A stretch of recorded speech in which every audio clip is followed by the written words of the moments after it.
অনেক মানুষ আমরা অনেক ধরনের মতভেদ থাকে, অনেক রকম দলীয় মতভেদ থাকে। এবং আমাদের বাংলাদেশ এমন একটা দেশ, আপনি যে দল করেন আপনার অপোনেন্টকে আমরা কিন্তু খারাপ চোখে দেখি, খারাপ ভাবে দেখি। সে এই দল করে, এই দল করে, এইগুলা বলে বলে আমরা আমরা কিন্তু ভালোবাসা আমাদের মধ্যে থাকতেছে না। আমরা, আপনি যদি একটা দলের মতাদর্শী হন, আপনি অন্য দলের মতাদর্শীকে খুব ছোট করে দেখেন, এই জিনিসটা কিন্তু ঠিক না। ওরাও মানুষ, আপনিও মানুষ, আমিও মানুষ। আমরা যেন মানুষের সাথে কখনো জুলুম না করি।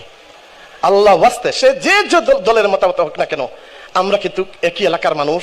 এই এলাকায় আমাদের জন্ম, এই এলাকায় আমরা থাকি, এই এলাকা হচ্ছে আমাদের এলাকা, আমাদের মাতৃভূমি। আল্লাহ ওয়াস্তে যেন কে কোন দল করলো না করলো এগুলার দিকে আল্লাহ ওয়াস্তে আমরা যেন না থাকাই। আমি ছোট একটা কাহিনী বলি দিয়ে আমি আমার বক্তব্যটা শেষ করব। যখন নির্বাচনের, আমি যারা ওখানে আমাদের সম্মানিত সাংবাদিকবৃন্দ আছেন, অনেকে কথাটা রেকর্ড করতেছেন, অন রেকর্ড আমি আজকে একটা কথা বলি। আমি যখন বাংলাদেশের নির্বাচনের নমিশন এগুলো হচ্ছে, ওই দিন কোনো একটা কারণে হঠাৎ করে আমি একদিন জনাব তারেক রহমান সাহেবের সাথে একটা কফির আড্ডায় জনাব তারেক রহমান সাহেবের সাথে আমি কথা বলতেছিলাম। কথা বলতে গিয়ে আমি বললাম যে এই দেশে আমি বললাম যে স্যার, আমি কিন্তু কোনো নির্বাচন কিংবা পলিটিক্সের মধ্যে আমি নাই। আল্লাহ ওয়াস্তে আমাকে মুক্ত রাখেন, আমি এগুলো থেকে দূরে থাকি। এটা কেন বলতেছি সেটা আপনারা অনেকে বুঝতেছেন, আমি নিজ থেকে এগুলো বলতে চাচ্ছি না, যেহেতু এখানে ছাত্রছাত্রীরা আছে, এটা একটা শিক্ষামূলক এলাকা। আল্লাহ ওয়াস্তে আমাকে দূরে রাখেন। আমি কোনো ধরনের এই কফির আড্ডার মধ্যে বলছিলাম যে কোনো পলিটিক্স এগুলোতে আমি নাই।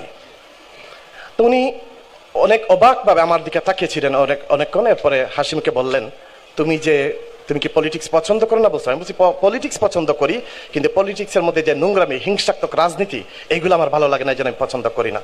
তো উনি বললেন, তুমি তো অলরেডি রাজনীতি করতেছো, কারণ তুমি যে সমাজ সেবা করতেছো, তুমি তোমার সমাজ সেবা করে যাও, এটাই তোমাকে সুইট করে, এবং আমি মনে করি তোমাকে এটাই তুমি করে যাও। এবং উনি একই সময় আমাকে বললেন যে, আমি ওনার কথাবার্তা থেকে যে জিনিসটা আমি সবসময় আজ করেছি এবং ওই সময় বুঝতে পেরেছি যে হিংসাত্মক রাজনীতি উনিও পছন্দ করে না।